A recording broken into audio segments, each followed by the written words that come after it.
Talking about the NFL and all that we hope to see in week number 6.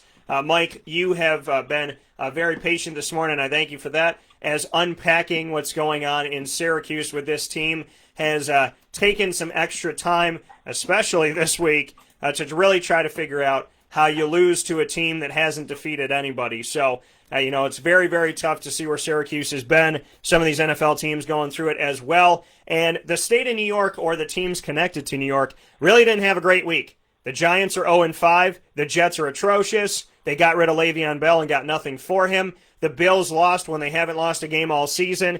And Syracuse got embarrassed by a winless team.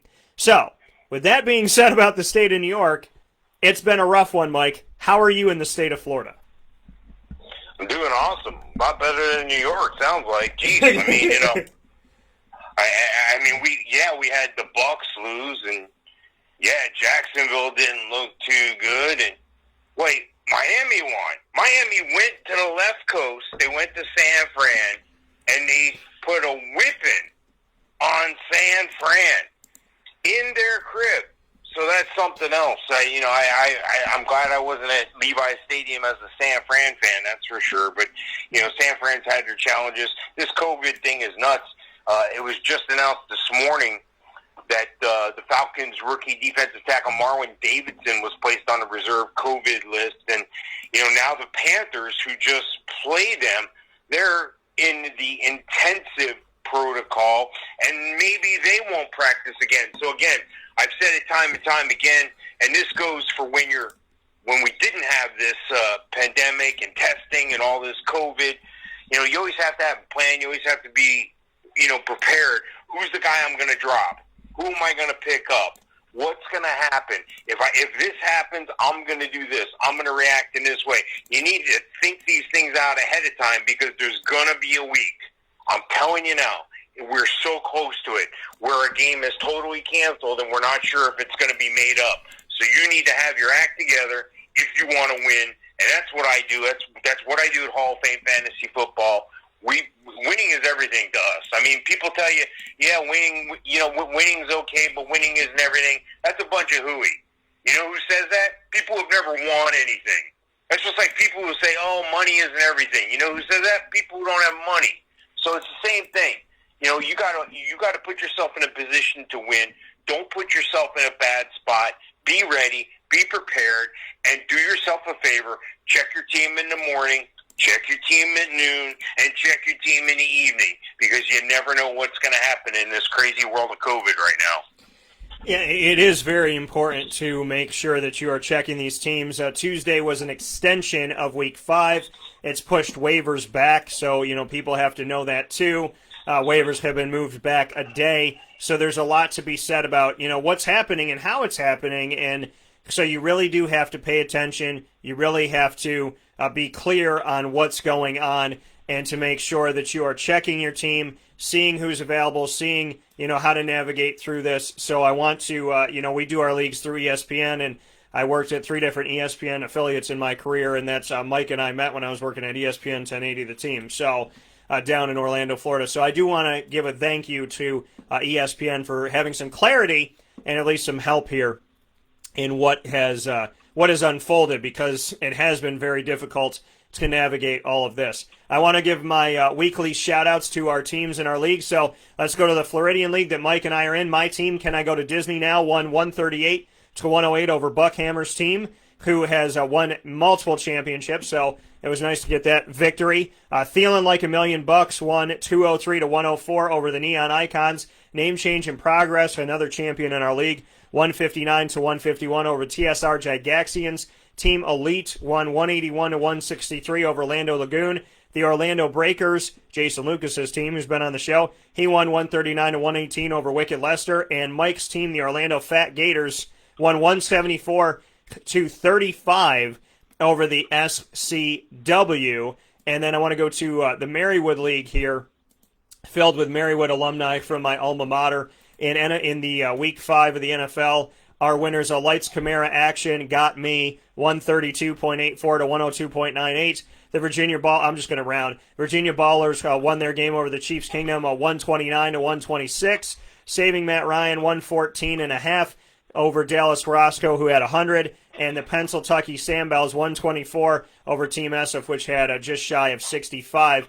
And in our leagues here in the state of New York, our Central New York teams, brought to you by the Wildcat Sports Pub on 3680 Milton Avenue in Camillus, New York, where we not only draft, but it's also where we watch all the games. I've kept my word. Hopefully you've kept yours if you're in our leagues. And even if you're not, we'd love to have you over there and have some fun with us. I spent time every single week of the last 5 weeks. I've been at the Wildcat on Sundays and sometimes on Saturday. So big shout out to the Wildcat. I've spent the last 5 weekends there putting my money where my mouth is. My Home for the Galladay team finally got something done here. Defeated the Wildcat Pizza Pub 130-129. That is the owner of the Wildcat over there. We won a very close game. A Team Has No Name 187 over Team Lynch 137. Team West 192 over Living on Hilaire 122. And Young Free and Singletary 165 over Binghamton CMC Sweepstakes 124. That is in our Gridiron Gurus League. In the Captains on Call League, to give a quick note here for our Central New York teams, the Captains on Call League, a shout out to Team Lasher. They were able to get the best of my More Swift Than Your Gallop. I might have to change the name of my team like Washington right now. We are ugly in this. We might need a little identity change. 153-116. Underdogs defeats Team Fernandez 166-151. Didn't I Get Lucky 173 over Team Cologne 157. And 4-1 in the league, Tallahassee Knowles 178 over Fort Netflix and Chills 158.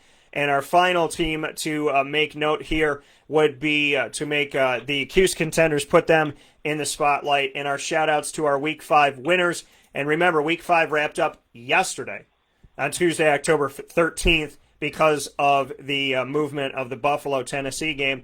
Hot Chub Time Machine won 143 over Wheelan and Dillon 123. Pie Hill Toohey 163 over Beeville Horton 142. Bolts Nation eat double 179 over Benchwarmers 177. And Chicks Dig the Pigskin 2 181 over the Golden Bears 150. So that's where we stand right now inside of the leagues. Mike, since the last time we talked, unfortunately, I feel like every time we talk, there's bad news that we have to mention week to week in fantasy, either if it's a game being moved, but injuries. Saquon Barkley, Austin Eckler, Nick Chubb, Christian McCaffrey, the injury that just happened recently to Dak Prescott. These things have been happening. They've been coming down the pipe. It's very, very tough. We've also seen the Atlanta Falcons fire their GM and their head coach. We've seen the Texans do the same thing, but luckily for them, it was only one person and not two. What are your thoughts on all the changes that have happened? Movement of games, injuries, and the Atlanta Falcons just a few games into the season, as well as the Houston Texans just a few games into the season, saying, we can't watch this anymore. We need to stop the bleeding now, and we're getting rid of our GM and our head coach not even 6 weeks in. Yeah, that almost came as no surprise that happened. But and you look at Dan Quinn from Atlanta, you knew that was going to happen. Your next question was, is Adam Gase next? And this is what it is. It's like I said before. It's like I said with the fantasy football. Winning is everything. To these guys that are coaches and players in the NFL, winning is literally everything. It matters where you're going to get your check or whether you're going to get a check next week, because you get paid per game. You don't get paid weekly. You don't get paid monthly. You get game checks. So the bottom line is still the same. You have to win. You have to put yourself in a position to win. Oh, they're lucky. They always win. No. Luck, we've talked about this in years past. Luck is, if you spell it out, labor under correct knowledge. You set yourself up for success. You put yourself in a position to be lucky. You do what you need to do, and then the ball is going to bounce your way. But the ball's not going to bounce your way if you're not even on the field. So again, just like these NFL teams have to have a plan and have to have contingencies and have to know what they're going to do in the case of a problem, this is what you do when you play fantasy football as well. Follow their lead. You know, you can't just put yourself out there and say, hey, I'm going to play and I'm going to do great and here we go, and not look at your team and not do the right things. These guys practice every day.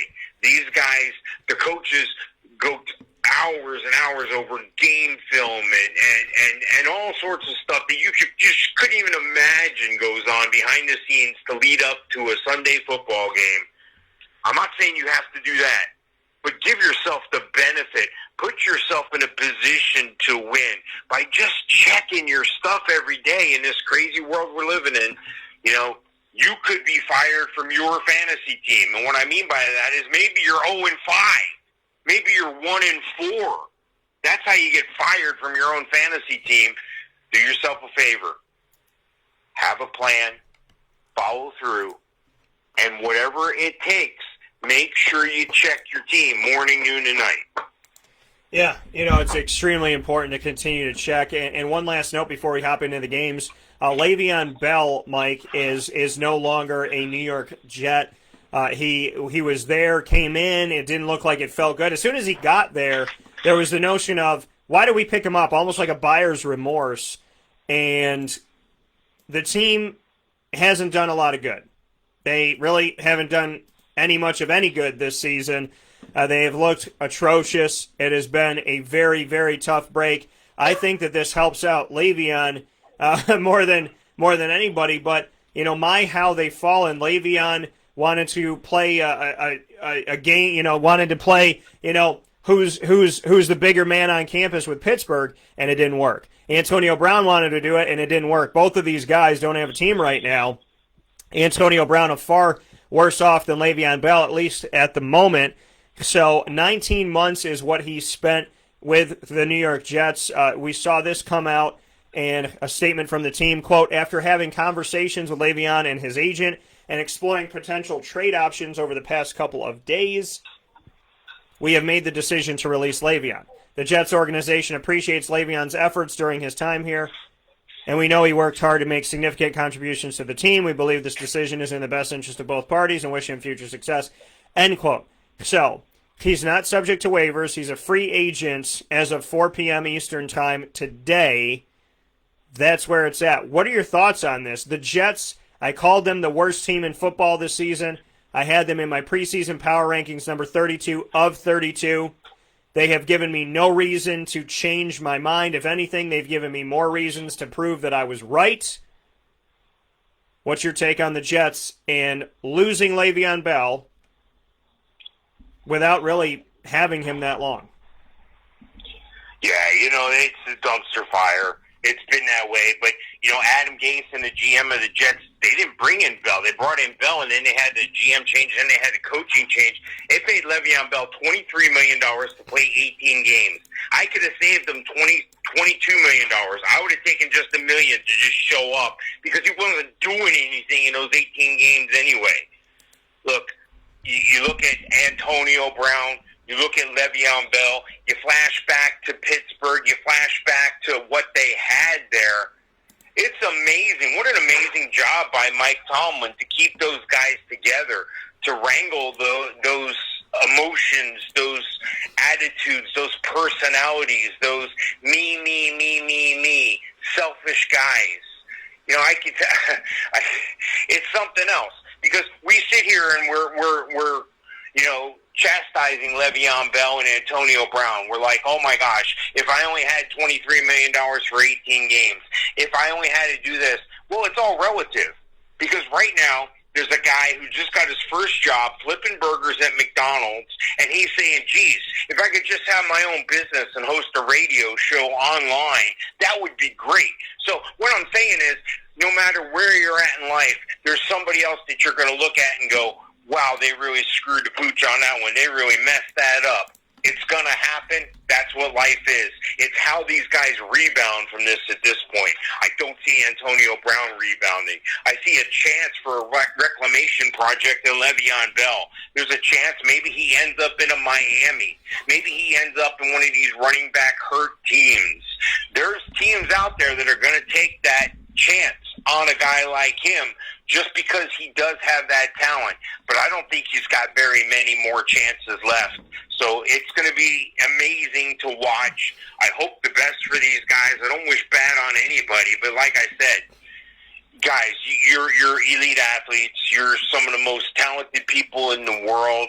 One hundredth of 1% of high school football players will ever get the chance to step on an NFL field like you have. I can't believe you just wasted this opportunity, but like I said, it's all relative. I'm sure we all have our downfalls, and we all have situations where we've messed up opportunities too. So hopefully these guys recover. Hopefully it works out the best for everybody and all the NFL fans and fantasy football fans. Yeah, hopefully things will work out as we move forward, hoping the best for everybody. And if we need to, in some of these cases with Le'Veon Bell and the Antonio Browns of the world, you just hope that they catch on, they find their footing, and they chase after the dreams that they want. Like Mike said, there's somebody saying, oh, I wish I had this, I wish I had that. But there's also people working for it. So you can wish on a lot of things, but you got to meet God halfway. A wish on a star is a wish on a star, but what are you going to do afterwards? What's the work that you're going to put in? How are you going to create that reality in your life? You can't sit on the couch and say, I wish I had $1 million, and then not work toward it and just hope it falls through your roof and into your couch. Because the thing is, if it falls through your roof, then part of that $1 million has to go to fixing the roof. So it's, in so many different levels, it makes no logical sense to sit there and expect it to fall from the sky, because you wouldn't want it to fall through your roof, and it's not going to happen that way. So with that being said, let's hop into the games. Mike and I have plenty to talk about here inside of the Fantasy Football Power Hour, proudly brought to you by the Wildcat Sports Pub, 3680 Milton Avenue in Camillus, New York. They are there for you every single day of the week for indoor and outdoor seating. And, of course, they are there for curbside pickup, takeout, and delivery. If you're having the game at home, you can call them at 315-487-2222 and get in touch with them there. There is no Thursday game, as I said. This week was changed. The NFL is trying to essentially reset, take a deep and move forward. Houston at Tennessee is the first game to talk about that will be played on Sunday in Week 6. Mike, take it away. Boy, Tennessee looked good. They played zone coverage on 3/4 of the snaps against Josh Allen, and he looked bewildered. He looked like he hadn't seen a football field or a defense in a long time. And it was the opposite. It was 16 days for the Titans. They just looked really crisp, really good, and they got on a roll there, especially in the second half. They started pouring it on. So you got to respect Tennessee, but I think you got to respect Deshaun Watson. He's able to keep his act together. They do away with DeAndre Hopkins.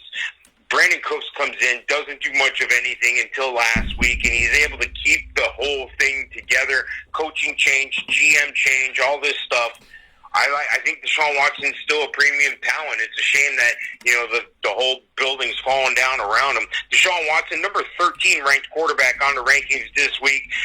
David Johnson, number 20. Will Fuller always seems to show up at the right time, and that right time's usually in the red zone and the end zone. Number 15 on the rankings.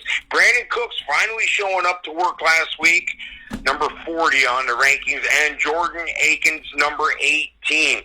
Going over to Tennessee. Tennessee's got a little more talent on their team, and that talent is led by Derrick Henry. I don't know if you watched the game last night. If you didn't, you're going to watch an angry run. You're going to watch this guy, Derrick Henry, totally trucked Josh Norman, veteran of the league, took him by one arm, used his stiff arm and just shrugged him off across the body and picked up a couple extra yards. You're going to see it everywhere if you haven't seen it yet. Derrick Henry, number 3 on the rankings. Jonnu Smith. This guy's been balling lately. This guy's been a dependable receiver, and he's got to be. No Corey Davis, no Adam Humphries. They have A.J. Brown pretty much is it. A.J. Brown, by the way, number 22 on the rankings. Corey Davis may be cleared by this game. It was questioned whether he was going to be cleared by this last game on the COVID list. We'll wait and see on him. But Ryan Tannehill has amazed. You see what he did last year, and you think, okay, that's a one-off situation. Do it again. And he's doing it again. He's leading the team. The team's got a solid record, undefeated. He's number 18 on my ranking this week. Looking at this game, I just wonder, is Deshaun Watson going to pull something out of his bag of tricks? I say not. I say Tennessee's going to keep this party going. They're going to keep rolling, and I'm going to stay with that party until somebody proves me wrong. I'm going to take Tennessee in this game. Yeah, I'm going to take Tennessee as well. What they just did to the Bills was pretty substantial. Now they had time to prepare and more than enough time to get ready. Obviously the Pittsburgh game got moved and whatnot, and that'll be coming up soon here. But, Houston's kind of reeling. Deshaun Watson's done some good things. I think people need to kind of just take a chill pill and take a deep breath on the Brandon Cooks thing. I wasn't a big fan of him at New Orleans for the majority of his time there. Maybe in the beginning he was all right, but, fantasy-wise, wasn't looking at taking him. Then he went to New England, and I was now, he's not somebody that I've been ever wowed by. So the fact that he had one good week in fantasy football, just don't expect him to get you like 80 points. My one buddy was like, who would have thought he'd be on my bench pulling off everything he's doing, having a career day and this and that. And yeah, that's true, but that happens because it's about consistency. These guys are on your bench for a reason, and if he does it again this week and then he does it again, then it's on you. But I would temper your expectation of Brandon Cooks. I still think he's a wide receiver, low end 2, high end 3. Will Fuller's still your higher end number 2. Deshaun Watson's worth the play in this game. That's really all I look at in that respect. Ryan Tannehill on the other side, he's playing the Houston defense, so he's not a bad play on this. Low-end quarterback 1. Derrick Henry just as you brought up to, when Norman came up and tried to grab him, just one-handed pushed him in the helmet and threw his body off as if he were a Thanos. He was like, my pinky is stronger than your torso. Just knocked him right out of the way. It was crazy. Derrick Henry worth the play. A.J. Brown is back. He's worth the play because he's playing the Houston Texans. And Jonnu Smith, not a bad play as well. Like I said, I'm taking the Titans. Next game up, Mike, Cincinnati and Indianapolis. What do you have for this one? Yeah, Joe Burrow's been putting on a clinic for rookie quarterbacks to follow on the way in, but he's just not doing what your job is as a quarterback. Your number 1 job is to make first downs. Okay, he's doing that. Your number 2 job, and maybe 1A and 1B, is to win football games. And it's been unfortunate that they haven't been able to do that, but I still believe in Joe Burrow. I still think he's a talent. I still think he's going to be a talent for years to come. But this team needs to run the ball. They need to run the ball behind Joe Mixon. Joe Mixon, number 8 on my rankings this week. The challenge is Joe Burrow has had limited amounts of people to throw the ball to. Tyler Boyd can only do so much. Number 21 on my ranking this week. A.J. Green hasn't done anything, and T. Higgins has done a fabulous job as a rookie, but he's still a rookie, but he's still going to make you some plays. T. Higgins, number 42 on the rankings. A.J. Green, number 50. Drew Sample, number 21 on the rankings, and Joe Burrow, 21 as well. Going over to Indianapolis, Phillip Rivers looked horrible this past week. I'm amazed that he put up that stinker of a game that he did. I'm amazed at this point that they have a winning record of 3-2. They have a winning record behind the running of Jonathan Taylor, number 8 on my rankings this week. Nyheim Hines, number 29. T.Y. Hilton, number 28. Zach Pascal, number 59. Paris Hilton still dinged up. Michael Pittman dinged up. Jack Doyle, where have you been, my friend? You don't know Jack. Yeah, we don't know Jack. We don't know where you've been. Show up, my friend. You're number 41 on the tight end rankings. Mo Alley Cox, can't say enough about this young guy. He's learned how to play football over the past several years. Number 26. And Trey Burton, number 20. There's times if you look at the schematics, because of the loss of wide receivers, if you look at what they're putting on the field, there's a lot of 3 and 2 tight end sets. So Trey Burton's going to show up some more for them. But I just don't like what Indianapolis is doing. I know Indianapolis is favored in this game. It wouldn't surprise me if Joe Burrow went into Indianapolis and blanked them, put something on them. But again, Joe Burrow is a rookie quarterback. Indianapolis defense isn't too bad. They're going to pin their ears back. They're going to blitz him. They're going to disguise packages.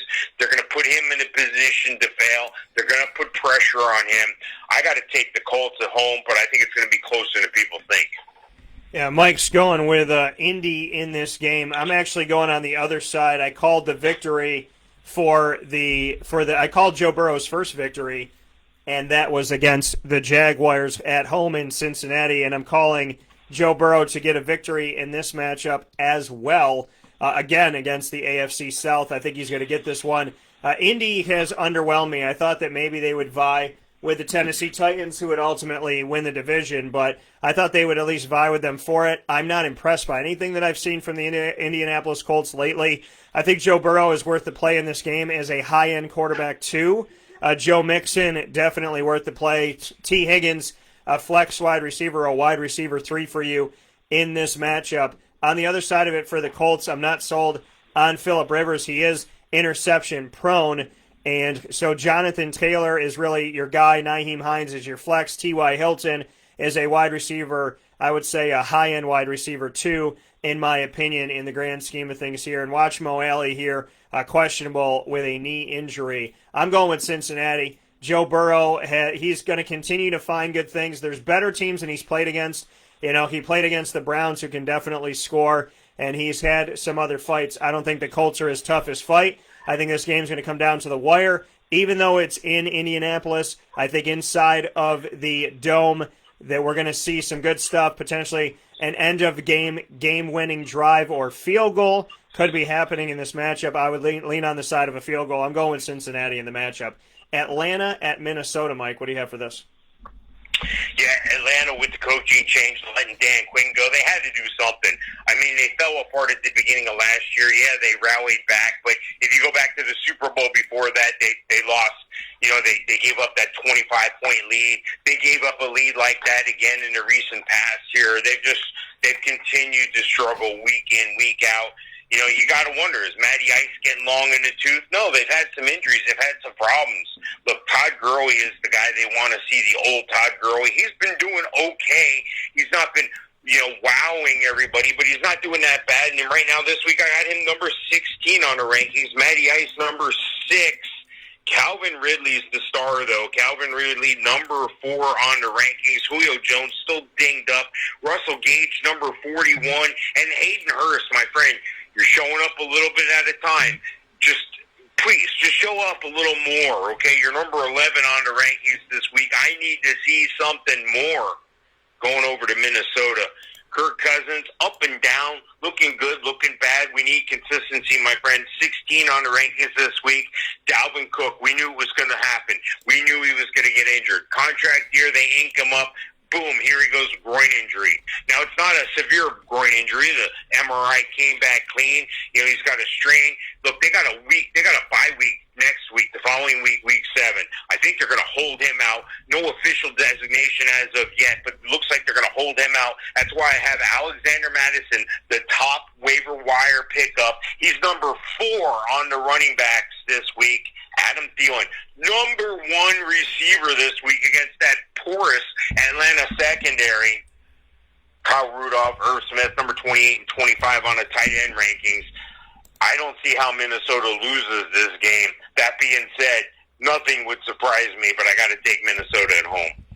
Yeah, you got to purify yourself in the waters of Lake Minnetonka. I mean, I got to go with the home state of Prince and go with Minnesota in this one. Atlanta is just all over the place. I said this could be a resurgent year for Matt Ryan, as far as fantasy points, and it started off with some good things, but the reality of it all is I also told you that I do not believe in the defense at all. And the defense has not disappointed. The reality that, I mean, they've disappointed in general, but for me, they haven't disappointed my thought, which is that there was no way that this defense was going to really stop anybody, in my opinion. So Calvin Ridley's worth the play. Todd Gurley is relegated to a flex position. That's all I got for Atlanta. On Minnesota's side, Kirk Cousins, if you got somebody off or somebody hurt, maybe Kirk Cousins, in the grand scheme of things, maybe he's your guy right now because, you have a Russell Wilson that's going to be off this week, or, you have one of the quarterbacks that's, maybe you have Justin Herbert. Maybe you went and got him, so he's off. Drew Brees is off. Derek Carr's off. So if you have Kirk Cousins as your backup, this would be the week to play Kirk Cousins, in my opinion. I don't think you could go wrong in this matchup with him this time around. So I like that opportunity for you in this game to play him and to see, obviously what he's going to do against this Atlanta defense, which is, you can't overstate how bad this defense has been. So, Kirk Cousins worth the play, Adam Thielen worth the play, Justin Jefferson, because of the defense, is worth a flex. Kyle Rudolph got his first catch of the game at the end of the game. He has definitely fallen off the map here. Delvin Cook is questionable with a groin injury, but Alexander Mattison, I had him on my bench, and now I have the right to start him. So he was on my bench because I didn't think he was going to get much. I thought he'd get a few touches, but he moves up here with Delvin Cook. If Delvin Cook is indeed out, definitely Alexander Madison. But even with that groin injury, he is worth the play for you as a low-end running back, too. Definitely a flex play for you. Mike Boone, my guy from Cincinnati, who's been on Wake Up Call with Dan Tortora, he did some nice things, too. He's a deep flex that you can go after if you need some help this week. I got to go with the Vikings at home as well. Denver at New England. They told us it was going to be on this day, then this day. Now it's on this day. What are your thoughts on the fact that hopefully, God willing, we will get Denver at New England? Yeah, nothing would surprise me if the game didn't get delayed again the way this year is going. But look, this is an interesting game. I don't have a lot of high-ranked players in this game, but these are the games that make the difference. Everybody says, oh, I messed up. I got this guy in the first round instead of this guy. You didn't mess up your draft in the first round. You messed up your draft in the middle rounds. That's where you make your money. I could train a monkey to pick this off the top 50 list.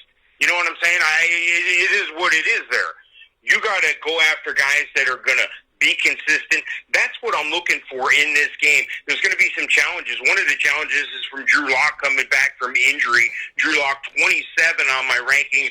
They're going to dial up something special for him in New England because, you know, he's still a young quarterback. They're going to put all sorts of blitz packages and designs up against him, faking blitz. They're going to pressure the quarterback. That's what New England does with a bunch of no-name guys. You watch, they're going to put all kinds of pressure on Drew Lock. But they're going to try to run the ball from Denver. Denver's going to try to run the ball behind Melvin Gordon, 21 on the rankings. Phillip Lindsey, back from injury, 43 on the rankings. Judy, number 35. Tim Patrick, number 49. And Noah Fant, number 16. There's a little more value on the Patriots side of the ball, as you would expect. Cam Newton should be back from the COVID scare, number 10 on the quarterback rankings. James White, number 25. But you know how New England does. You never know who that guy is going to be. Julian Edelman, number 27 on the rankings. N'Keal Harry, number 38. And I can't even tell you to play any of the three tight ends that are on the roster for New England. I like New England at home simply because of the youth of the Denver quarterback and simply because New England is at home. I'm going to go New England. Yeah, this is a game that's taken forever to get played. And Mike and I, the funny thing about this is we had a chance to pick this game before. Now we have a second chance to pick this game, so we could go the same, we could go different. I originally thought, hey, maybe Denver could steal one away. But now that I've had my time and now we get to see it in Week 6, I'm going to say New England in this one. With everything that's going on, obviously timing and with the Patriots being at home and whatnot and it being Bill Belichick, I'm going to go Patriots in this matchup to win this game. I believe that they will. Let's go on the side. Drew Lock right now is limited in practice, questionable for the game, but if he is able to play, that's somebody to look to. They have Jeff Driscoll, Brett Ripien, and Blake Bortles on the team. Your plays in this game, Melvin Gordon and Phillip Lindsey, are both healthy, so I would say Melvin is a running back 3. I would also tell you that Phillip Lindsey is a running back 3. And the two of them splitting time and really not knowing exactly what that's going to look like still. I'm still like the jury's out on that one. So I would just be careful with playing one of them and relying on them. Jerry Judy is the one bright spot of the Denver Broncos offense right now. He is worth your play. And then on the other side of it for the New England Patriots, Cam Newton obviously is put in, so he could play he could play in this game, so that's something to look at. If he does play, he's worth the play. Outside of that, Damian Harris is on the team, and James White is doing their thing, trying to figure out who that guy is going to be. And Rex Burkhead, Sony Michel has just fallen right off the map, and he got hurt.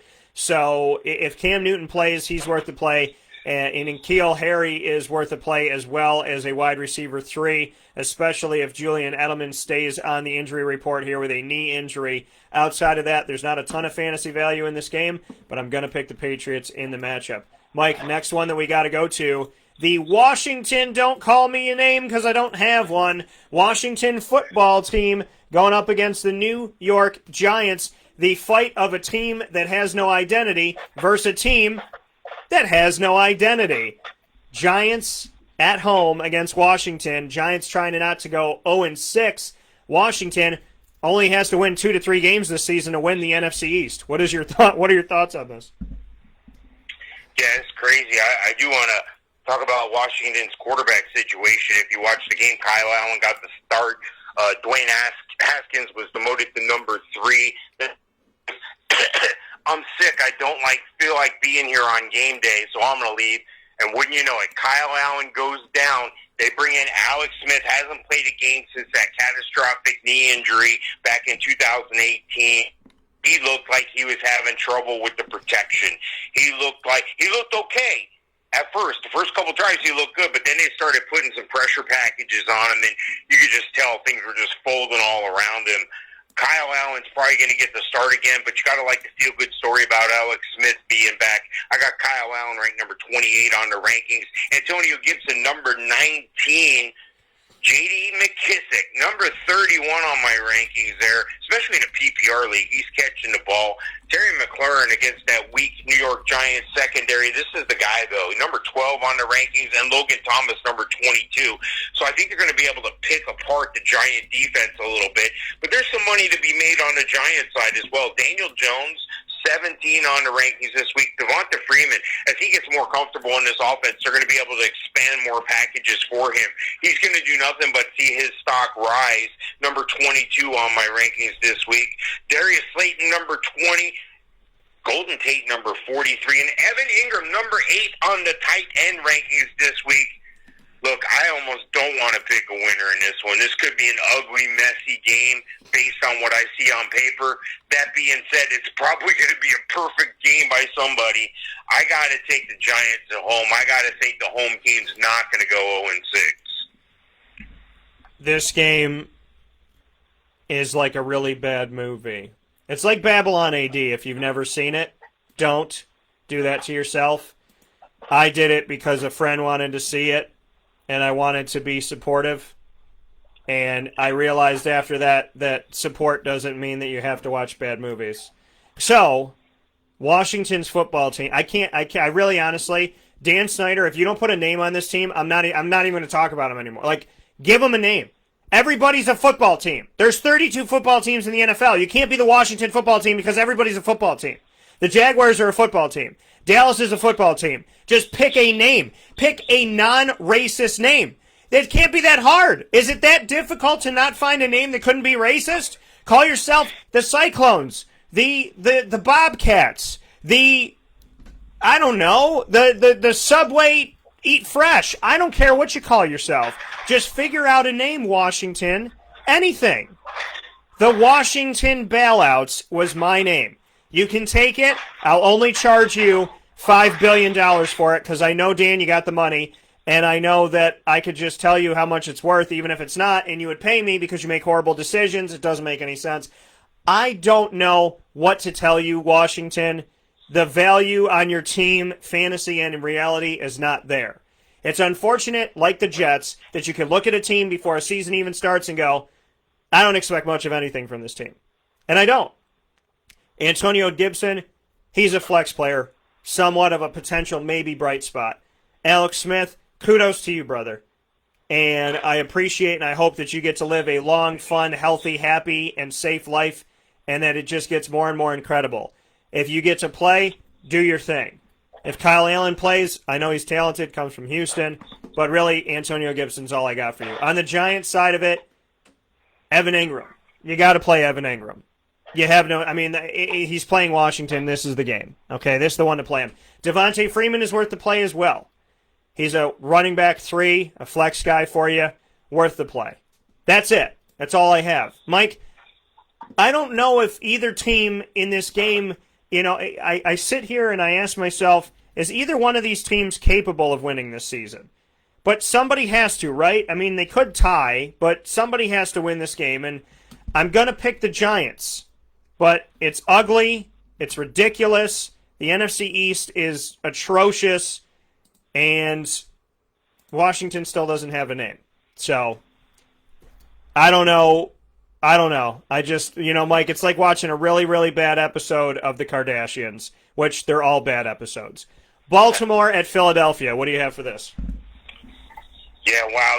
Lamar Jackson dinged up, had some illness, like a stomach virus or something, and then He was dinged up a little bit, missed a couple practices, didn't look like the normal Lamar Jackson we're used to seeing. Was still able to do his job, was still able to get things done. Lamar Jackson this week should bounce back a little better for you. Number 4 on my quarterback rankings.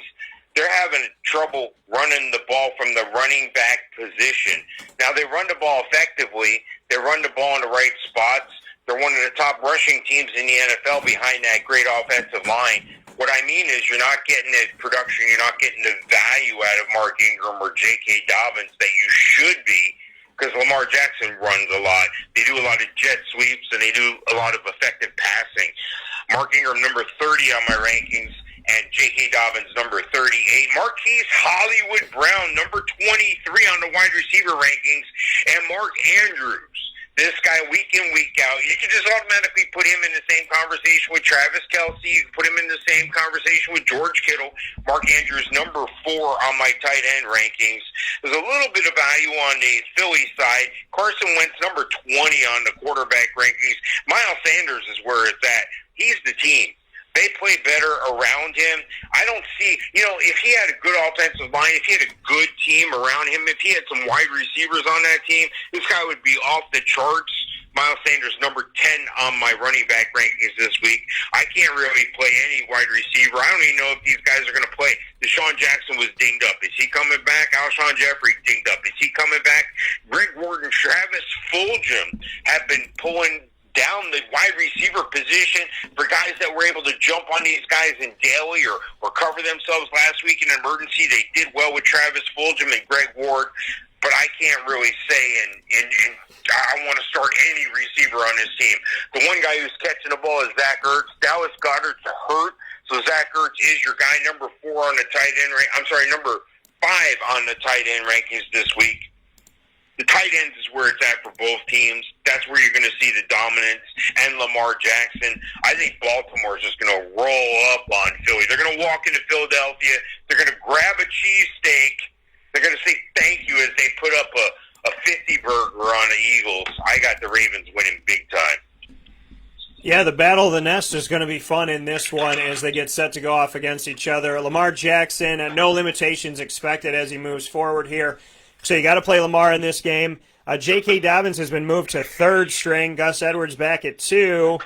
Mark Ingram's a flex right now. That's the best I could tell you. Lamar Jackson's where it's at. Marquise Hollywood Brown and Mark Andrews also where it's at. The Baltimore defense and special teams worth looking at because they're playing Philly. On the other side of it, Miles Sanders is worth the play for you. And Travis Fulgham, where did he come from? Somewhere over the rainbow, he found his way. The pot of gold was there for him last week.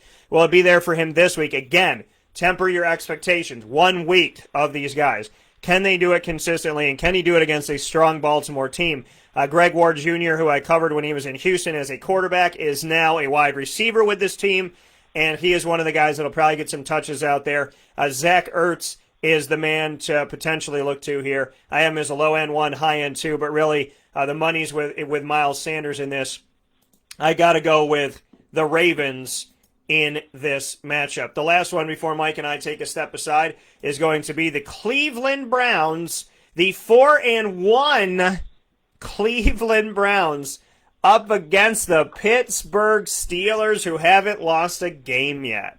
What are your thoughts, Mr. Sofka? 1 loss between the two teams. Yeah, 2 crazy things they've been doing. They've been doing a lot is winning without Nick Chubb, who's majorly dinged up. And you look on the other side of the ball. We talked about one-hit wonders with Travis Fulgham and Greg Ward.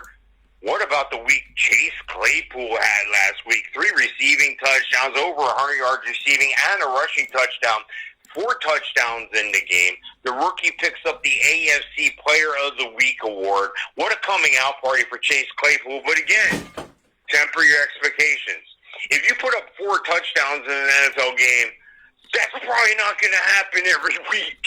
So if you need help at wide receiver, if he's out there in a redraft league, by all means, pick him up off waivers, put him on the bench, and put him in to cover yourself. I think they're going to slowly integrate this guy into the offense a little more. He's got long arms. He's tall. He's fast. He was number 1 on the adjusted explosive index that I put out every year. Chase Claypool, you know his name, especially if you're in Dynasty and if you follow along with us. He's number 29 on the wide receiver rankings this week, by the way. Juju Smith-Schuster and Deontay Johnson, number 34 and 37, respectively. Eric Ebron, I like his game a lot. His game really picked up when he went to Indianapolis, and it's continued at Pittsburgh. Number 10 on the tight end rankings. James Conner. That's where it starts and that's where it ends with Pittsburgh. They do well when he's on the field and when he's playing well. Number 14 on the running back rankings, and Ben Roethlisberger, number 12 on my rankings. Going over to Cleveland. Cleveland's put up an amazing year going 4-1. Pittsburgh's undefeated. Cleveland's 4-1. This is a very interesting game to me to watch because the AFC North, you could usually throw out the records, but these are two very teams. Austin Hooper's where you're going to make your money, though. Number 9 on the tight end rankings. And Kareem Hunt. You know, it's great when you have one guy go down and another guy can just step up and turn it on. Instead of being the 1A and the 1B, now you just got the solid number 1 in Kareem Hunt. But don't discount what Dearness Johnson has done out of USF from the Orlando Apollos. Dearness Johnson, if he's out there, you need to snag him up because don't forget, when Nick Chubb was there, they had the 1-2 punch with Hunt. They're going to monitor Hunt's carries and touches because they don't want him to go down as well. So Dearness Johnson, he had a good angry run last week as well. Dearness Johnson's worth a flex play for you. Baker Mayfield, number 25 this week against that Pittsburgh defense. They're going to be able to pressure him. He works better under pressure, but I'm not sure the rest of his team does. Odell Beckham, he's been turning it on as of late. Number 13 on the ranking. Jarvis Landry, as they're able to get Jarvis Landry throwing the ball to Beckham and doing all sorts of crazy stuff. Jarvis Landry slowly picking it up right now. Number 30 on my wide receiver rankings. Look, I like both of these teams. There's some money to be made on both of these teams fantasy-wise. I got to go with Pittsburgh at home. How can you not? But it's the AFC North. Nothing would surprise me. But, again, I'm going with Pittsburgh at home. Yeah, this game is definitely interesting. I mean, Pittsburgh gives you that hope, and there's some moments where you get really, really frustrated because you feel like they should do more in fantasy than they've done. Like they'll have a great week, and then they'll have kind of a slow week or a quiet week, but they've started off hot. Cleveland 4-1. Pittsburgh has done everything that they've done on their end. They're 4-0. Obviously, they couldn't play the game against the Titans. That'll be coming up soon. So 8-1 between the two teams. I mean, either one of them would win the NFC East is what we're saying. So as we take a look at this, Kareem Hunt, worth the play. Dearness Johnson, I agree with Mike, worth the flex. Got to play Odell. He's looking like he's coming into his form again. Austin Hooper's been underwhelming, and David Njoku's healthy, so either one of them is a tight end too, or if you need a flex and an extra player there. Got to play Big Ben and James Conner in this game, Juju Smith-Schuster, and Chase Claypool. Throw him out there. Give him an opportunity. Give him a chance. I know we said you don't know what's going to happen from week to week, but he's been something that I've kind of circled, and I think that you'll regret it if you don't have him as a flex, especially against Cleveland. So both of these defenses can create takeaways and opportunities. Cleveland did a good job. Ronnie Harrison, who was let go by the Jacksonville Jaguars for a Charms blow pop and a sticker, he got an interception last week. And we also saw my guy Sheldrick Redwine that I covered in his recruitment, who ultimately ended up at Miami. He got a pick as well. So Cleveland, a little sneaky defense and special teams, but I do expect this game to be higher scoring. That's why I'm not saying definitely on that. Eric Ebron is worth the play as well in this matchup. This is a tough one for me. I think it could go either way, but I'm going to lean on the side of the Pittsburgh Steelers in this matchup to win the game, even though I think it really honestly could go to either side here. And I'm excited to see what they're going to do the second time around when they meet each other this season, because I think this is going to be a 1-1 series if Cleveland continues to improve and play well, and if they play well against them in this game despite a potential loss. So, with that being stated, that means Mike and I are going to take a step aside for a fast break. When we come back, we'll get to the second column of things here as we bring you through, going past 11 o'clock to make sure that you have the information that you need here where sports meets life on Wake Up Call with Dan Tortora, inside of the Cafe Kubal studios. Cafe Kubal with 5 locations on 3501 James Street, inside of Golisano's Children's Hospital, 324 West Water Street, as well as 401 South Salina Street, and their newest location with new indoor seating and an extension of their dining inside of the 208 North Townsend Street at the Holly Green Cafe in Syracuse, New York.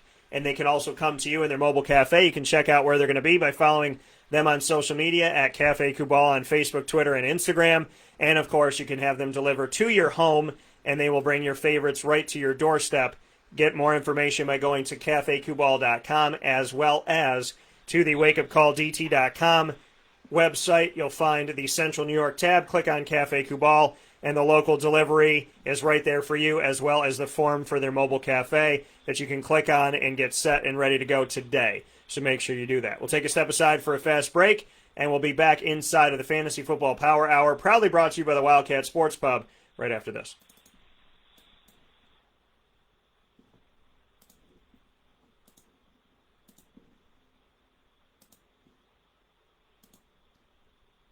Carvel DeWitt, it's what happy tastes like. Do you know why? Because we make ice cream. Creamy, rich, flavorful ice cream. Not yogurt or iced milk like some of our competitors. Ice cream. Fresh, by hand, daily. For the calorie conscious, we have something new for you. Our new Carvelite. Same great flavor, creaminess, and texture of our regular ice cream with only 35 calories an ounce. So whether you want an ice cream cake, flying saucer, dasher, carvalanche, hard or soft ice cream, we will satisfy your craving with our fresh, handmade regular or new Carvelite ice cream. Carvel DeWitt. It's what happy tastes like.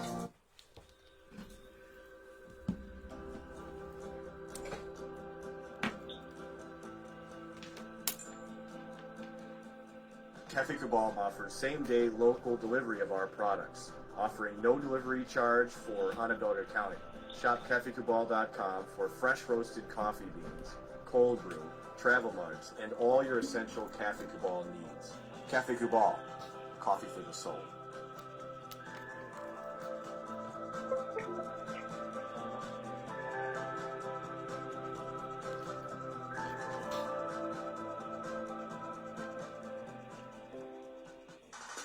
The Wildcat Sports Pub in Camillus, New York is located on 3680 Milton Avenue in the Home Depot Plaza. It is your family-friendly sports bar and restaurant. Folks, some sports bars aren't family-friendly. Some family-friendly restaurants are not sports bars. The Wildcat Sports Pub in Camillus, New York is proud to be both. It is that marriage that you've been looking for years. The Wildcat Sports Pub is your home base for your sports bar and restaurant needs, games for the kids, indoor and outdoor activities, and enough things on the menu to come back every single week and get to try something new.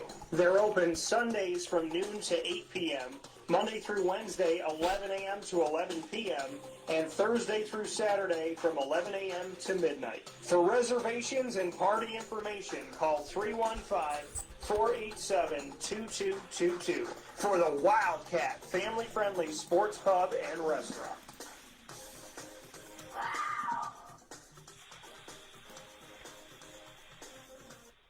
Welcome back here to Wake Up Call with Dan Tortora on WakeUpCallDT.com, your one-stop sports shop, and on MixLR.com/WakeUpCallDT. You're also watching here on Facebook Live on Facebook.com/LiveNowDT. All of it inside of the Cafe Kubal Studios, letting you know what's popping from Ma and Pa's Kettle Corn and Popcorn Factory. Go to maandpaspopcorn.com, use the promo code DT20. You can get it down in Florida where Mr. Sofka is. You can get it right here in Syracuse. DT20, use that promo code at maandpaspopcorn.com. And whether you're picking it up in the store on 201 Old 7th North Street in Liverpool or you're having it sent to your home, you can get 20% off by using the promo code DT20, DT20 on maandpaspopcorn.com. With that being said, Mike and I are hopping right back into the Fantasy Football Power Hour, proudly presented by the Wildcat Sports Pub on 3680 Milton Avenue in Camillus, New York. So let us bring you to our next game on the docket. And the next game on the docket for us here is the Chicago Bears at the Carolina Panthers. Mike, what do you have for this one? Yeah, it's an interesting game. There's some money to be made. There's some value here, especially in daily. You know, maybe you're one of those guys who was able to pick up Mike Davis. Maybe you had Christian McCaffrey and he went down. Mike Davis has just jumped right in. I like Carolina a lot. I like Mike Davis. He runs with passion. He looks like another version of Christian McCaffrey. Mike Davis, number 2 running back on the rankings this week. DJ Moore, number 19 on the wide receiver rankings. Curtis Samuel, number 47, and Ian Thomas, number 31 on the tight end rankings.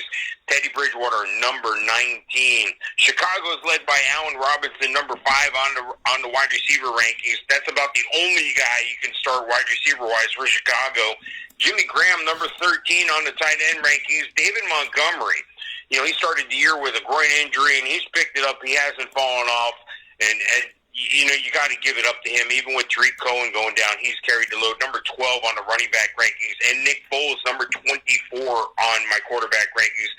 I'm looking at this game, and I like Chicago. I think they can pressure the quarterback. I think Nick Foles can manage the game and make things happen and push this team to 5-1. But I like the way Carolina's running the ball. Carolina's at home. Teddy Bridgewater's not playing bad. He's not playing lights out, but he's not playing bad. I'm going to take Carolina at home this week. Yeah, this is an interesting game because, again, you look at these two teams and where they're at right now, and neither one of them looking terrible by any stretch of the imagination. The Carolina Panthers are 3-2. The Chicago Bears are 4-1, right behind the 4-0 Green Bay Packers, who are coming back into things this week after being off last week with the Detroit Lions in their true bye week. So, to look at this and to say that either one of these teams is any type of a slouch, they're not. There's talent on both sides of this, and I told you Nick Foles would eventually take over. I think Nick is worth the play in this game if you have one of your quarterbacks off. Like I said, a bunch of them are off this week. The likes of Derek Carr, Justin Herbert, Drew Brees, and big man Russell Wilson doing his thing, comeback guru, just making it. It says something about you it's that 2-minute warning, right? That 2-minute drill, and 1:57 left to go in the game, and I saw Russ out there, and I said, listen, there's a good chance. When you see a quarterback and you think to yourself, this guy's going to win the game, that says something about where that quarterback is and if they're in an upper echelon, and he definitely is. So if you got Foles as a backup, Foles is worth the play in this matchup.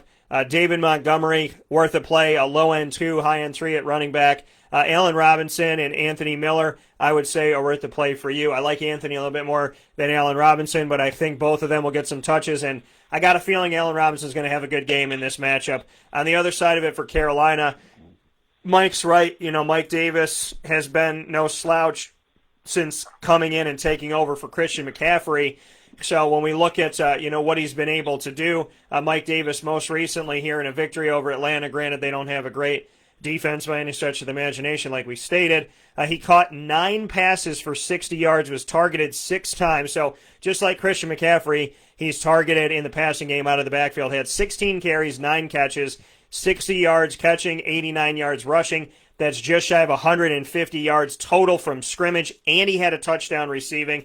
So he is definitely worth a play for you. If for some reason somebody left him out there because they didn't know who the heck he was because his name was just too common, he is not playing common by any stretch right now. Go and get Mike Davis. DJ Moore and Robbie Anderson are worth the play for you as well, but temper your expectations. DJ is not consistent. Robbie Anderson is new to the team, and he's been okay, but both of them are worth a look in the matchup. I'm going to take... This is tough. If Chicago was at home, I think it would have been an easier decision for me, but I'm going to take Carolina at home just because they're the home team. This is a really, really tough matchup for me. I could see Chicago winning this game, but I'm going to go with the Panthers, as difficult as that is to choose. We got another group of wilderness cats going up against each other, the Lions and the Jaguars. What do you have for Detroit at Jacksonville? Yeah, Detroit's favored in this game going into Jacksonville, and I'm asking myself why. But Detroit's got that something about them. They look like they can do something. It just, have they done it yet? They're 1-3, so the answer is no. They're going to do something this week, though, behind Matt Stafford, number 8 on the quarterback rankings. Kenny Galladay's back from injury, number 6 on the wide receiver rankings. T.J. Hawkinson, number 6 on the tight end rankings. Going over to running back, Adrian Peterson and DeAndre Swift, number 28 and 26 on the running back rankings, respectively, and Gardner Minshew. I like the year this guy's having. He's putting it together. He's not looking over his shoulder. He's not worried about Jacksonville drafting another quarterback next year. He's just playing ball. Number 9 on my quarterback rankings this week, James Robinson, undrafted rookie out of Illinois State, tearing it up. Number 6 on the running back rankings. DJ Chark, Keelan Cole, Laviska Shenault, these guys are all in the 30s. These guys are all wide receiver 3s and flexes for you this week. Tyler Eifert, number 19 on the rankings for tight ends this week. Look, I know I said that there's some better players on Detroit's side of the ball, and I know both teams have stunk it up a bit, but I got to go with Jacksonville at home. I know Vegas says Detroit's going to win by 3.5 points. Remember, Vegas does that to put the money on one side, half the money on one side, half the money on the other. I'm going Jacksonville at home. Yeah, and I can understand why you would make such a pick. You know, I think Jacksonville does have something to offer this year, and I do think that they're, you know, listen, they've been up and down and around the corner. I thought that they would give Joe Burrow his first win on the road in Cincinnati, and they did, his first career win in the NFL for the rookie quarterback. But at the same time, the Jaguars are not a team that you can ever count out because of Gardner Minshew. And so as much as it has been rough to see them lose to a winless team and the Syracuse Orange lost to a winless team, I mean, it's been very, very frustrating to see these things happen. But ultimately, the Jacksonville Jaguars are capable of doing some pretty awesome things because they have Gardner Minshew. And James Robinson has been fantastic as an undrafted rookie, you know, to see what he's been able to do. And coming from Illinois State, a big shout-out to him and a shout-out to Jacksonville for taking a chance on him.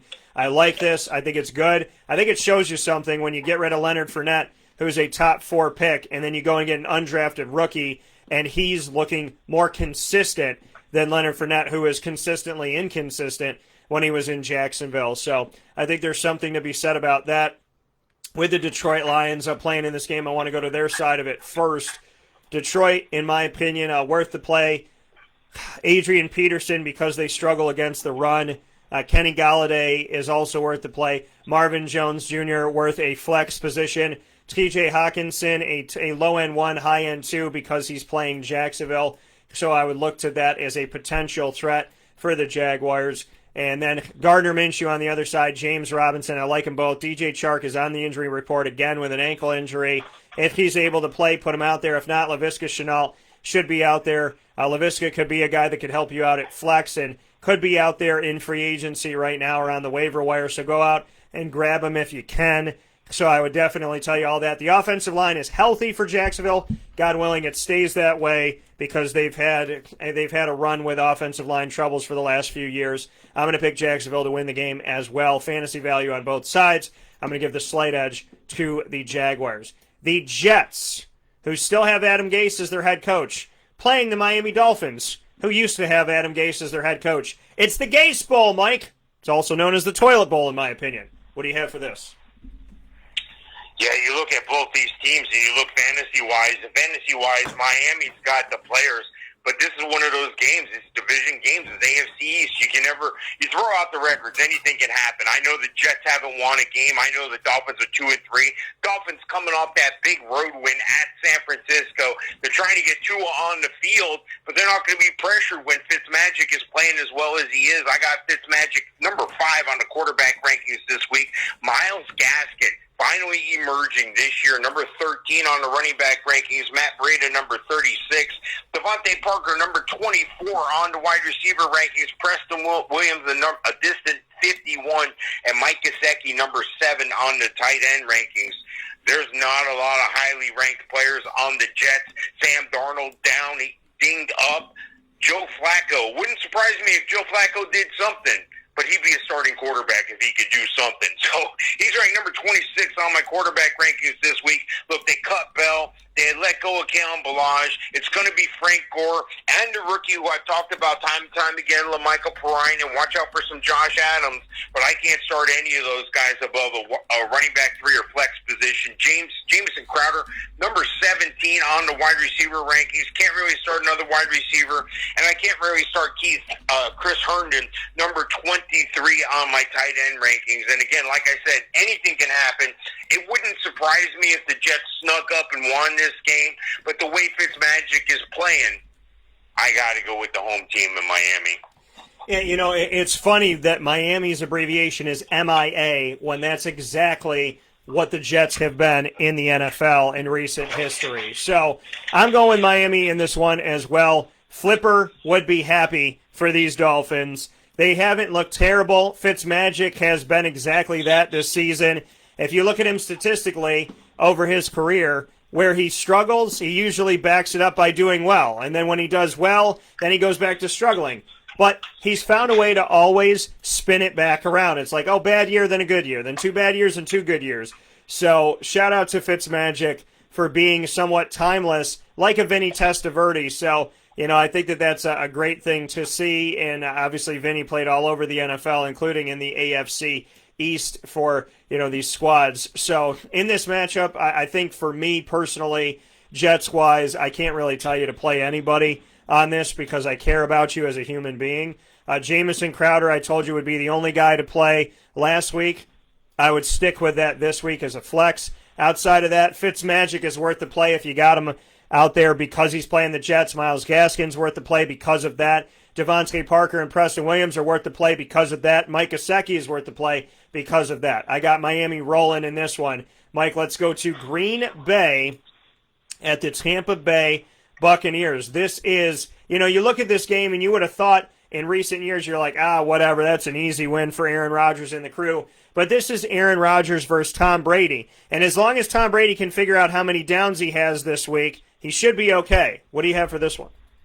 Yeah, this is my game of the week. This is the game I'm definitely going to watch. Definitely going to watch Aaron Rodgers versus Tom Brady. The Packers undefeated. Brady trying to make something happen coming off of that loss from the Bears. Look, anytime you get the GOAT under center, you're going to pay attention. The GOAT is ranked number 7 on my rankings this week. Ronald Jones, number 15 on the running back rankings. We should see Leonard Fournette back this week, but he's no more than a flex at number 40 on the running back rankings. Mike Evans, number 9 on the rankings. Chris Godwin, number 18. We should see both of these guys this week. And Cameron Brate, if you're struggling for a tight end or you might have somebody on a bye, watch for the relationship to continue to blossom with Cameron Brate and Tom Brady because it hasn't blossomed with Gronk yet this year. O.J. Howard, of course, dinged up. Gronk, number 17 on the rankings. Cameron Brate, number 20. But again, look for him to be a guy to help you down the stretch. On the other side of the ball is where all the money is. These are where all the plays are. This is the better team in Green Bay. Right now, the way they're playing, the way Aaron Rodgers is taking to that Matt LaFleur playbook, the way he's gelled, the way he's done this without wide receivers. He does have one wide receiver, though. Devonta Adams, number 3 on my rankings. Aaron Jones saying, A.J. Dillon, who? Number 5 on the running back rankings. Aaron Rodgers himself, number 11 on the quarterback rankings. And Robert Tonyan, out of nowhere. This is another guy. If he's still out there, pick him up. Aaron Rodgers likes him in the red zone and the end zone a lot. Robert Tonyan, number 15 on my tight end rankings. Look, Green Bay is favored in this game in Tampa by 1.5. I'm not buying it. I'm going with the Bucs at home. You're going with the Bucs. All right, so going with the Bucs at home in this matchup, an interesting one for Mr. Mike Sofka. I am going to be going with the Green Bay visiting Packers in this matchup to win this game. So, I think this is going to be a good matchup no matter what. Whoever comes out winning this thing. But I got Aaron Rodgers on one side. Aaron Jones, listen, I fought against it for a while. I didn't think that he would give you fantasy points. He has. So the reality of it all is he's worth the play. Devonta Adams, if he's able to go, Devonta Adams right now still has that hamstring injury that's been nagging him. If he can go, he's worth the play. If not, then Marquez Valdez-Scantling with the injury to Allen Lazard puts him as a flex for you. And Robert Tonyan is a guy to pick up at tight end, especially with the woes that they've had at wide receiver due to injuries. With that being stated, on the other side of things for Tampa, Tom Brady is worth the play for you in this matchup. And, of course, that Leonard Fournette, like Mike said, could be looking to come back in this game. If he is able to come back in this matchup, playing up against Green Bay, he's a potential flex for you. He's been underwhelming. He had a really strong game, but he hasn't been consistent. Cut and paste from Jacksonville. And then Mike Evans, play him. Chris Godwin, if he's able to play with a hamstring injury, play him as well. And Cameron Brate moving up here with O.J. Howard going down. You can't get rid of O.J. or Cameron because one of them goes down and they need the other one always every season. Gronk is still the number one on the depth chart, but Cameron Brate is the guy that I think you should play this week with an outside shot at Gronk. Gronk is a low-end 2, high-end tight end 3. Brate is a low-end 1, and plenty of value here. Mike Evans and Chris Godwin are both wide receiver 1s. Chris Godwin a little bit lower than Mike Evans this week because of the injury, but both worth the play if they're out there. I'm going to go with Green Bay on the road, but I think that this could have some of the best fantasy points this week. Could be a game that gets into the high 30s, if not into the 40s. Mike, the Rams at the Niners, what do you have for this? Yeah, you got to wonder what the Niners are thinking, reeling off that whipping that Miami gave them in their own crib. I know they're down like 9 starters and like all these players and their whole defensive line. No excuse. This is the NFL. Next man up. Let's go. You're still 2-3. You're 0-3 at home, though, and that's where your next game is against the Rams, who are 4-1 and 2-1 on the road. The Rams, I think, have all the firepower here.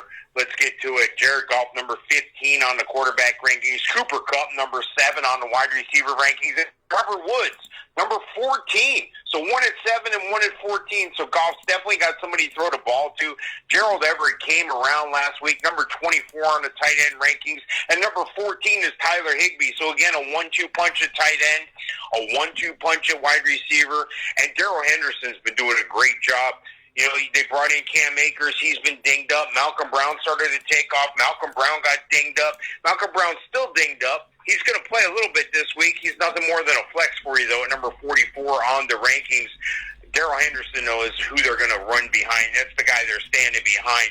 San Fran, Jimmy Garoppolo looked horrible in his return. He just didn't look ready. It looked like he was throwing off his front foot, not the back foot.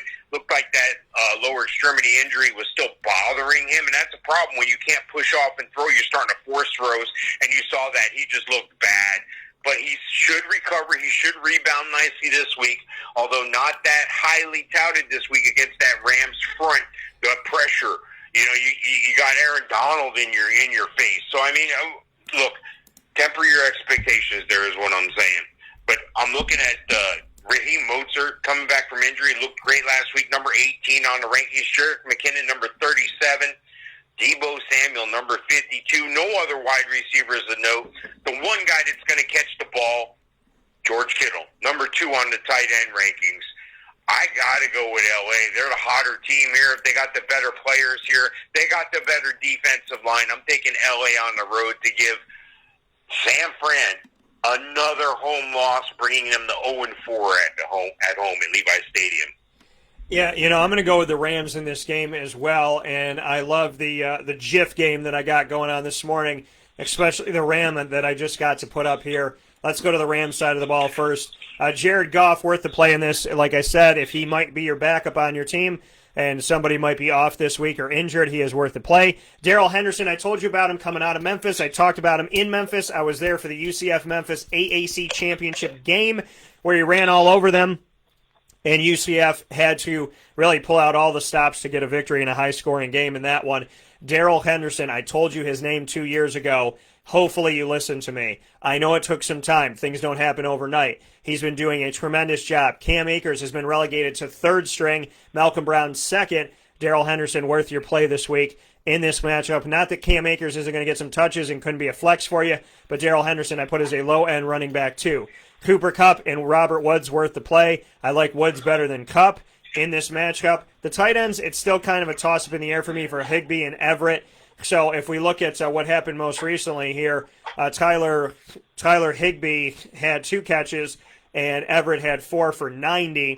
So, he didn't have more. Higbee had 2 for 12. I mean, he didn't have many more. He only had, he caught all the targets that went his way, caught 4 of 4. Higbee caught 2 of 2, but that's still really close. So I would temper it there on who you're going to play. I would say that either one of those is a tight end 2 for you. If you play them both, you may be disappointed because they may total to be like maybe what one wide receiver would be in your situation. So I wouldn't waste a flex on it. On the other side for San Fran, if Jimmy G is able to go, he's questionable with an ankle injury. Raheem Mostert is the one to play here. But I would also lower kind of your thoughts this week because he's playing the Rams defense. I think the Rams defense is definitely worth the play in this matchup.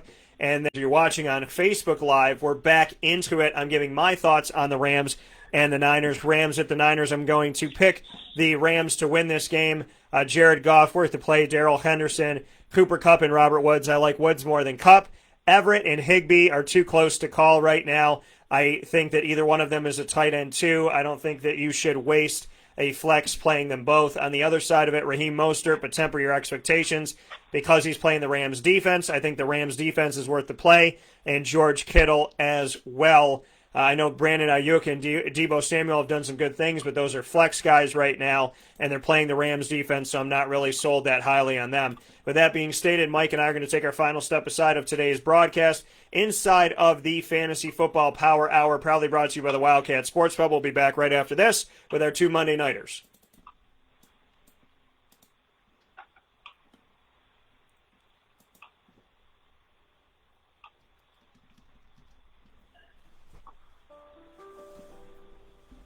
Avicoli's Restaurant, located right at the corner of Route 57 and Wetzel Road, is proud to be your local neighbor, growing with you for over 20 years. We're open 7 days a week for lunch, dinner, and drinks. For takeout, delivery, or catering, call us at 315-622-5100. When you order online and use our promo code AVS10, you will save 10% on your online purchase at myavicolis.com. And make sure to join us monthly for our live on-site broadcasts centered around Liverpool athletics. Avicoli's, your local, trusted neighbor right at the corner of Route 57 and Wetzel Road.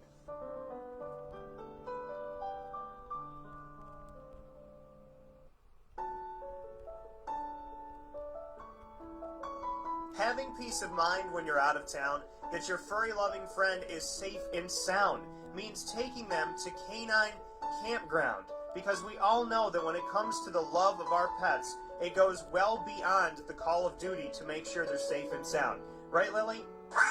So take a ride to 242 Johnson Street in East Syracuse, New York, and see Canine Campground and where your dog will be staying, in the classic cabin, the executive cabin, the grand cabin, or of course the luxury cabin, because if you know Lily, you know she loves luxury.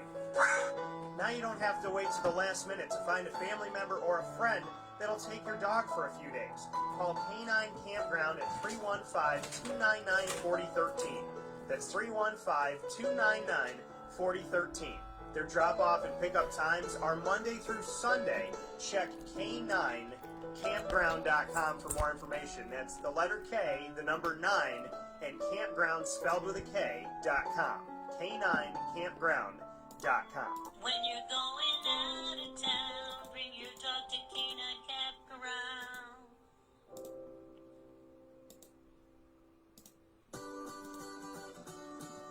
Trapper's Pizza Pub, located on 5950 Butternut Drive in East Syracuse. Right off of Bridge Street is your local community supporter right around the corner. Join us on site at Trapper's Pizza Pub for our live monthly broadcast supporting Central New York student athletes and their sports programs. Call 315-438-4444 for more information. And find us on Facebook and Instagram at Trapper's Pizza Pub. Trapper's Pizza Pub, your local community supporter right around the corner.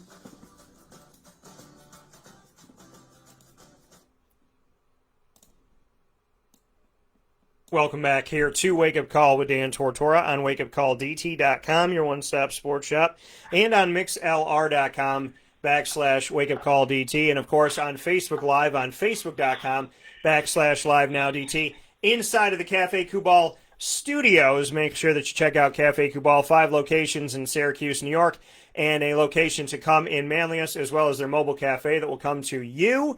And that gives them a location pretty much anywhere in central New York because they'll come to you. And the home delivery with no delivery charge for those of you living in Onondaga County. With that being stated here, Mike and I, Mike Sofka speaking on him of Hall of Fame FantasyFootball.com. Him and I have a couple more games to go.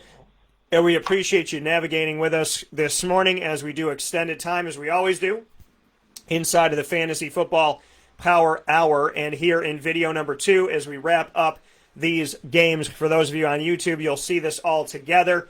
For those of you that are watching here on YouTube.com/WakeUpCall DT, so we appreciate that so very much. The Wildcat Sports Pub, giving you indoor and outdoor seating on 3680 Milton Avenue in Camillus, New York, for the Syracuse games, the NFL games, and all throughout the week. And if you're going to watch the games at home or you're just hanging out, socially distanced, whatever you're doing, you can call 315-487-2222 for curbside pickup, takeout, and delivery. With that being stated, Mike, we have 2 Monday night games. There is no Sunday night game this week, no Thursday night, and no Sunday night due to the NFL trying to get back on track, get a hold of things, get a hold of what's going on with Corona, and try and set everything straight. So the first one is going to be interesting. It's a 5 p.m. game, which means on the West Coast, this game is going to be during work hours at 2 p.m. Eastern Time. There'll be some people calling into work, I feel like, on this one, when Kansas City plays the Bills. Now, this was supposed to be undefeated versus undefeated, but Kansas City just lost to the Raiders, and the Bills just lost to the Titans. Which one of these teams do you think is going to bounce back in this game? I think the better question is which team's going to lose 2 in a row, because I didn't think either team would lose a game yet. So Kansas City's the better team on paper, but they're going into Buffalo. This is going to be interesting. Patrick Mahomes, number 2 quarterback on my rankings this week, and of course he's going to throw the ball a lot to Travis Kelce, number 1 tight end in the NFL, number 1 again this week. But he also has a little fast guy called Tyreek Hill, number 10 on my wide receiver rankings. Sammy Watkins is injured. He's going to be out for a little while. We're going to see some more Mecole Hardman and Demarcus Robinson. You're not going to see those guys more than a flex. Clyde Edwards-Helaire, Clyde the Glide, CEH, number 11 running back on the rankings. On the Buffalo side, Josh Allen, number 3 quarterback this week. Well, who's he going to throw the ball to? It's going to be Stephon Diggs, the number 1 guy, the number 1 receiver there. Stephon Diggs, number 11 on my wide receiver rankings. I don't really count on John Brown or Cole Beasley. Those guys show up in the game. They look nice, but they're not very nice to you fantasy-wise so far this year. Number 44 and 39 on the rankings, respectively. Devin Singletary's been getting it done. Zach Moss has been dinged up. Zach Moss may be back for this game, but Devin Singletary, number 17, running back, and Dawson Knox, number 27 on the tight end rankings. This is a tough game to pick. When you go out to dinner, you usually eat a salad or you get your entree right away or you get an appetizer. No, this is the game where you're going to eat dessert first.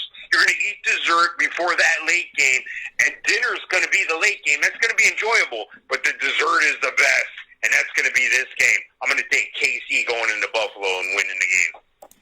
Yeah, I think Kansas City in this matchup has a great chance to bounce back and win this one. I think there's a lot to be said about this matchup because Buffalo is a good team, but Buffalo, after losing to Tennessee, could be reeling after losing 2 in a row. Now, granted, to 2 teams that Mike and I believed, in the preseason when we made our predictions for the playoffs, would make the playoffs.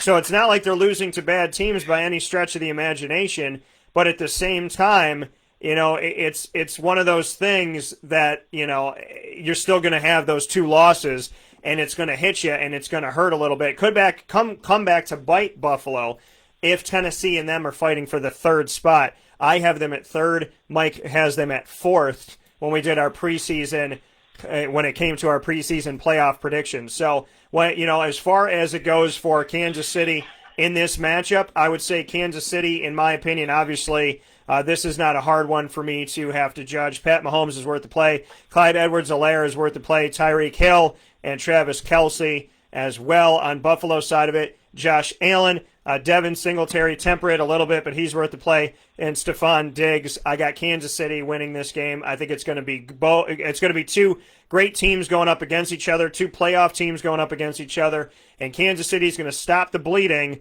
while Buffalo is going to look bad because they're going to lose 2 in a row. But, again, against 2 teams in the playoffs, and hopefully they'll learn something from the tape because they're going to have to see these teams again if they want to get anywhere. Final game, Mike, also on Monday night at normal time, 8:15 p.m. Eastern Time. This was the one that was supposed to be on. It's the ESPN game. The Cardinals at the Cowboys, an old NFC East matchup that's back again. What do you have for this? Yeah, well, needless to say, this game would be a lot better if Dak Prescott was playing, and horrific injury. It was a horrible situation. I hope he recovers well. He should bounce back for next year, but his season is done. Andy Dalton's going to be able to step right right in and do the Trent Dilfer type job and just don't screw it up. Don't fumble the ball. You got playmakers all around you. Get the ball to the playmakers. And the number one playmaker Dallas is going to get the ball to is Ezekiel Elliott, number one running back this week for us on the rankings. Dalton Schultz doing a yeoman's job at tight end, number 12 on the tight end rankings. Amari Cooper is where it's at, though, number 16 on the wide receiver rankings. CeeDee Lamb, number 26, and Michael Gallup, number 31. All these guys took a step down, a notch down or two with Andy Dalton rather than Dak Prescott. I still think Dallas is a good and balanced team. It's going to be up to Zeke Elliott to carry that load, though. Kyler Murray's the number one quarterback this week on the other side of the ball for Arizona. And DeAndre Hopkins, Bill O'Brien's got to be kicking himself. DeAndre Hopkins is balling, number 2 wide receiver on my rankings. That not only showed that DeAndre Hopkins wasn't the problem, but Bill O'Brien was, and now he's lost his job. Christian Kirk, number 48 on the rankings. I can't start any tight end for Arizona. And Kenyon Drake, you know, he was up there, then he's fading. I'm going to give him a chance still. I think him and Chase Edmonds are going to share the load. Kenyon Drake, number 24. Chase Edmonds, number 27 on my rankings this week. You know, Arizona's favored in this game. I don't think they would have been favored in this game. Would Dak Prescott have started, or would Dak Prescott be available to start? I think Arizona is going to slip one past the Cowboys here. I like Arizona at home. Yeah, I got to go with Arizona in this one as well because there is no... I'm sorry, Arizona on the road. I'm sorry. Arizona's on the road. They're going to go into Dallas. Yeah, no, you're good. But I would definitely say Arizona as well for me in this matchup.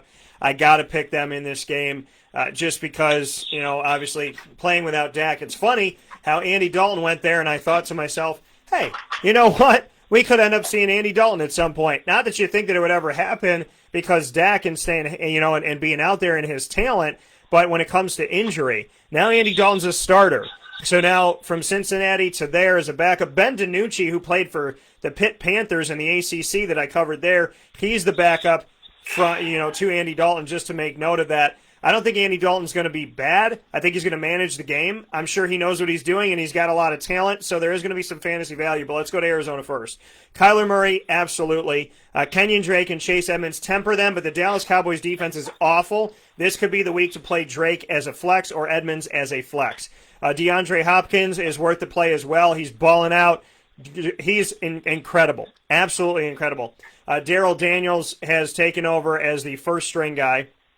That's there, and he had his career best for the Cardinals. So looking at him in tight end, he's somebody to look to as a potential play in this game because Arizona's playing Dallas and because of Dallas's defense. So that's something that you do have to look to. I do want to make a note here about, just so you know, if you're not familiar with Daryl Daniels, 2 catches, 37 yards. Didn't do great, but he got out there. Christian Kirk had 78 yards. DeAndre had another 100-plus yard game. Targeted 7 times, caught 6 of them. Granted, he played the Jets, but he's been doing this against everybody. 131 yards and a touchdown. Chase Edmonds is getting involved in the passing game as well. So Chase is the better flex than Kenyon, but they're both worth it out there. I like DeAndre Hopkins and Daryl Daniels as a sneaky tight end. On the other side of it, Ezekiel Elliott, because they're going to trust in him. Dalton Schultz, look to him as well as he's out there, but he is a low-end tight end too. Amari Cooper and Michael Gallup as well as CeeDee Lamb. You want to give them some opportunities,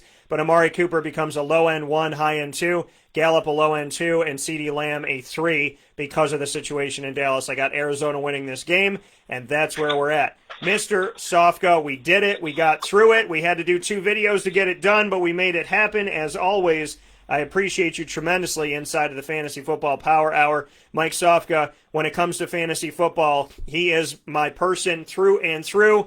Mike is my other half, my spirit animal of the game. So, Mr. Sofka, as always, I appreciate you. I thank you for the work that you do, the tireless efforts, and the amount of time that we give to every fantasy owner around the world, including those of you that are playing in the Wake Up Call Fantasy Leagues in Orlando, the Marywood League, and, of course, our leagues here in Central New York. All brought to you by the Wildcat Sports Pub on 3680 Milton Avenue in Camillus, New York. Mike, thank you for your work on HallOfFameFantasyFootball.com. Thank you for the Facebook group and everything that you do with our joint group, Winning Fantasy Football. And thank you for just being a good person who cares about people, works hard, and really wants to give something to the next person. So I thank you times a million, and I appreciate you as always. Well, thank you, Dan. I appreciate the kind words. I do want to shout out one quick thing.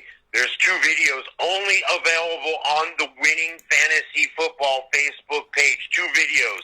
Cut the cord. Guys, you got to cut the cord with. Guys, you're going to just go ahead and drop them now. They're big names. There's some surprising names on that video, so check that out. And also check out the other video, who's on your radar, who are guys you should be looking at. Not necessarily dropping everything and picking up, but looking to pick up the following coming weeks. We appreciate you listening. Thank you very much. Check us out, Winning Fantasy Football Facebook group. That coming from Mike Sofka. Mike, I'll talk to you soon. All right, thanks, Dan. Take care. That coming from Mike Sofka here on WakeUpCallDT.com. We appreciate you. We thank you for being here. And I send my love and my respect to everybody out there. Thank you for navigating with us as much as you have. And understand that when life gives you lemons, it's not only important to make lemonade, it's important to make whatever you want. Sometimes life gives you lemons and you're going to turn around and build a house. You put those lemons to the side and say, I'm going to do something else. So understand that life will throw you curveballs. It's not all perfect, but it's the stuff that we fight for that is worth getting in the end. The stuff that comes easy goes just as easily. So give your best, do your best, believe in yourself, and be good to yourself, and be good to others. Find us on Facebook at WakeUpCallDT, Twitter at CallDT, and Instagram at WakeUpCall_DT. I want to thank Julian Wiggum for the Midweek Blitz, and Mike Sofka for the Fantasy Football Power Hour brought to you by the Wildcat Sports Pub. Thank you to all of you. Like I said, find us on social media, and we'll be here with you tomorrow morning and every Monday through Friday from 9 a.m. to 11 a.m. Eastern Time. We have pre- and post-game coming up for the Liberty game this weekend. I will be at the Dome and there for you, God willing, to cover yet another game inside of the new Dome that so few of us get to do, and it is a great and tremendous honor. And in the meantime, from the Cafe Kubal Studios, this is Wake Up Call and Dan Tortora telling you to have a fantastic day. God bless, no stress, and as always, do your best.